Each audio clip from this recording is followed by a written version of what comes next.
question, but I have a comment that I would like to make, and I think it would Please be do. useful. I think it would be quite useful. I've lived and breathed Islam, and it's only because I live in this country and I'm protected by the rule of this country and the laws of this country that I am able to stand here now as an ex-Muslim and have a voice. If Sharia law is to be implemented in this country, I would now, by rights, be dead. That is Islam. Everything that Anne-Marie says about Islam is true. She's not a racist, she's not a bigot. Everything that she says is from the Quran. And there are Muslims out there that are wanting to escape Islam, that are wanting to fight free from Islam, but they have nowhere to go, they have no protection. Because if they are to leave Islam, not only will they get chastised by their own community, but the oppression that they could face is death. And that is the truth.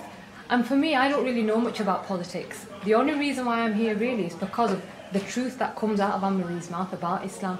You're the only person that speaks the truth about it. And unless something gets done now and here, Islam is knocking on our doors. It wants to come in and it wants to take over. And it will take over unless somebody does something about this at a higher level. Look at Hitler. He started off how? In a small underground cafe talking about his weird ideas. Nobody took notice of him. They thought he was a madman. What happened? What happened? But it was too late. It was too late. We have somebody here that is willing to put their neck on the line and actually make a change, actually make a difference, to make the people wake up to the real problem that is coming in our country. Not only have they come in, now they are forcing themselves in. They've not come in to integrate. They've not come in to integrate and to take on British norms and values. They've come in to take over. They want their values, they want their norms, they want their customs to override everything that we've grown up with, everything that we've been brought up with. I got married under Sharia law. I had 3 children. I never got married under English law, only Sharia law. I lived under 12 years of abuse. My husband abused me for 12 years because of Islam. Because Islam says a husband is allowed to rape his wife. Islam says a husband is allowed to beat his wife. Islam says that a husband is allowed to say where his wife goes. Islam says that a wife is not allowed to leave the home without her husband's permission. This is Islam. I say this in love. I'm a Christian now. So I'm not saying this in hate. I'm saying this in absolute love.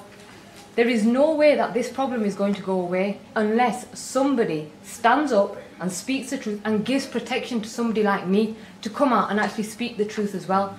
I want to speak the truth. I want to come out here and I want to be a witness to this lady here and say everything she says is the truth.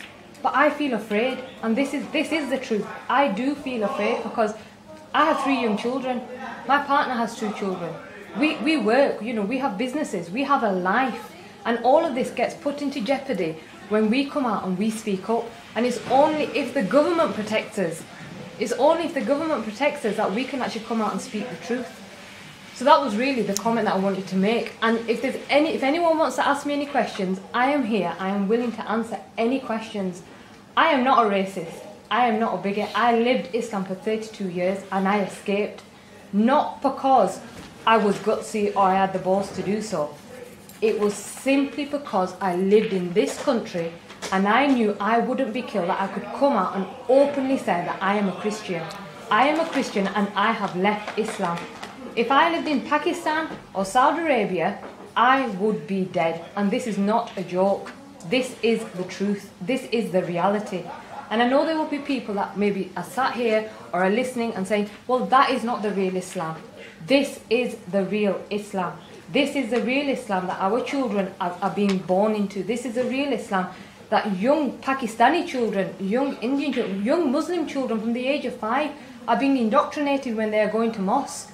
This is what they are being taught. They are being taught that Islam comes before being a young British person. Their religion comes before everything else, and they will sell their country for their religion. And this is the truth. I know so many families where the husbands have more than one wife, and they're living outside of the English legal system. They do this why? Because they're impinging on the benefit system. They are claiming separate. They're claiming separately for each and every child. They're only married to one wife. They're married to one wife under English law, but then they will go and they will have other wives as well. 2, 3, 4. All these people, how are they supporting themselves? This particular man who I know, he doesn't even have a job. Everything is off the benefit system, off the state. Who pays for that? Hard-working people like me and you. It has to stop, and it can only stop if we make a change now. We can only make a change if we have a voice like Anne-Marie. We cannot do it on the ground. We need Anne-Marie, but she needs us. So please, support her, vote for her, because without her, Islam is going to come into this country and Britain will no longer be Britain. It will no longer exist how it once existed. So please, vote for Anne-Marie. You didn't frankly have the balls to put country before party.